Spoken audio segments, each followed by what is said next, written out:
ভারতের স্বরাষ্ট্রমন্ত্রী অমিত শাহ ঝাড়খণ্ডে এক দলীয় জনসভায় বাংলাদেশি অনুপ্রবেশকারীদের উল্টো করে ঝুলিয়ে দেওয়ার যে হুমকি দিয়েছেন তা নিয়ে কূটনৈতিক স্তরে প্রতিবাদ জানিয়েছে ঢাকা। তবে এই প্রথমবার নয়, অমিত শাহ এর আগেও বাংলাদেশিদের উদ্দেশ্য করে একাধিকবার কটূক্তি করেছেন। ভারতের গণমাধ্যমে প্রকাশিত খবর অনুযায়ী অন্তত দুবার তিনি বাংলাদেশি অনুপ্রবেশকারীদের উই পোকা বলেছেন। একবার বলেছিলেন এদের বঙ্গোপসাগরে ছুঁড়ে ফেলে দেওয়া হবে। অবশ্য শুধু যে অমিত শাহ এ ধরনের মন্তব্য করেছেন তা নয়, বিজেপির অন্যান্য নেতাদের মুখেও এই ধরনের মন্তব্য শোনা গেছে।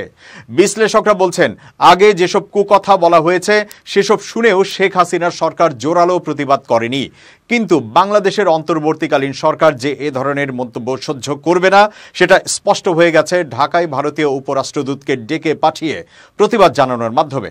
ঝাড়খণ্ডের গিরিডিতে একটি জনসভায় ভাষণ দিচ্ছিলেন ভারতের কেন্দ্রীয় স্বরাষ্ট্রমন্ত্রী অমিত শাহ।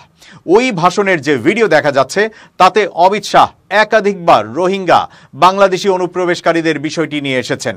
তিনি একবার বলেন, ঝাড়খণ্ডে একবার সরকার বদল করুন, আমি আপনাদের কথা দিচ্ছি ঝাড়খণ্ড থেকে রোহিঙ্গা ও বাংলাদেশি অনুপ্রবেশকারীদের খুঁজে খুঁজে বের করে ঝাড়খণ্ড থেকে তাড়ানোর কাজটি ভারতীয় জনতা পার্টি করবে। তারা আমাদের সভ্যতাকে ধ্বংস করে দিচ্ছে, তারা আমাদের সম্পত্তি দখল করে নিচ্ছে। ভাষণ দিতে গিয়ে তিনি আরো বলেন, এরা আমাদের মেয়েদের নানাভাবে ভুয়া বিবাহ করছে, তারা আমাদের রোজগারপত্র লুট করছে। ঝাড়খণ্ডে অনুপ্রবেশকারীদের কোনো জায়গা নেই, একমাত্র বিজেপি সরকারই এটা করতে পারে। তৃতীয়বার অমিত শাহ দাবি করেন, ঝাড়খণ্ডে যদি এভাবে অনুপ্রবেশ ঘটতে থাকে তাহলে 25 থেকে 30 বছরের মধ্যে এখানে অনুপ্রবেশকারীরাই সংখ্যাগরিষ্ঠ হয়ে উঠবে। তিনি ঝাড়খণ্ডের নারীদের উপর অত্যাচার ও হত্যার কথা প্রসঙ্গে বলেন, ওইসব ঘটনা যারা ঘটিয়েছে তাদের ওই রাজ্যের সরকার কিছু বলে না, কারণ তারা এর ভোট ব্যাংক, তারা অনুপ্রবেশকারী। তিনি বলেন, আমি আজ বলে দিচ্ছি, আপনারা এখানে পদ্মফুলের সরকার বানান, এইসব অনুপ্রবেশকারীদের উল্টো করে ঝুলিয়ে সোজা করার কাজটা আমরা করব। কখনো উই পোকা, কখনো বঙ্গোপসাগরে নিক্ষেপ করার হুমকি, আবার কখনো উল্টো করে ঝুলিয়ে শায়েস্তা করার শাসানি।